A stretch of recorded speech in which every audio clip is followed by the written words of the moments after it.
For the people who are listening who might feel that they have plenty of ideas, but they don't know what to do with them, could you kind of tangibly describe what happens when you have an idea and then how it gets to the final iteration of your work?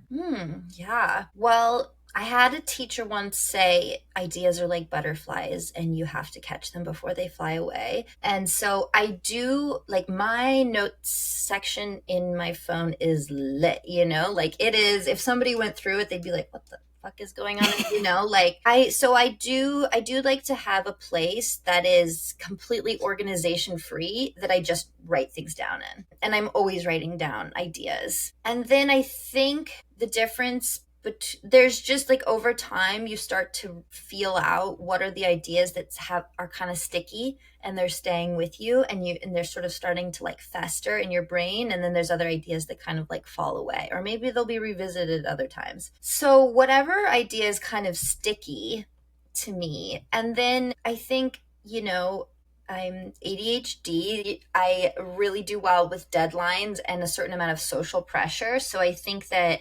I tend to look for any opportunity of something, yeah, that's going to sort of pressure me into making that work, whether it be a deadline for a festival or a grant or any sort of anything that's going to sort of hold me accountable to that Mm. idea. And that's just, even if that's not where I'm going or where I'm headed with the project, I sort of use that as the motivation of a launching point.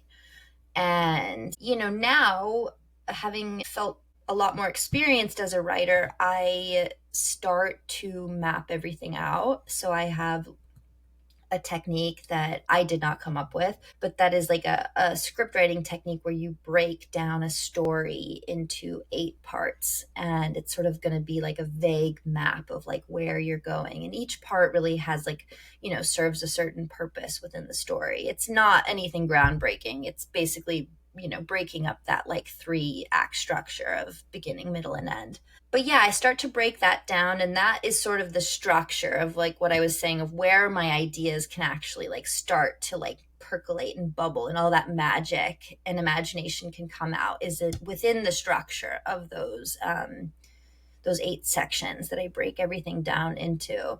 And then I break everything down into a map, and I have a coach that I work with that I've worked with probably for about like 6 years now. That is a woman, Cece Webster, shout out. That basically I realized that paying someone to read my pages using my own money, my hard-earned money, like that's another social motivation for me to just get things done. I think that I really am someone that thrives with having their work kind of be seen a little bit. And Mm-hmm. so I'll once a month or whatever timeline I'm on, will send her pages and she gives me feedback, and then I go back into those pages, and it's sort of a back and forth dialogue for around a year. I'm trying to get faster, but that's probably realistically what it takes for me to like really get a draft of a project I'm excited about. Mm-hmm. And then, yeah, it just goes from there.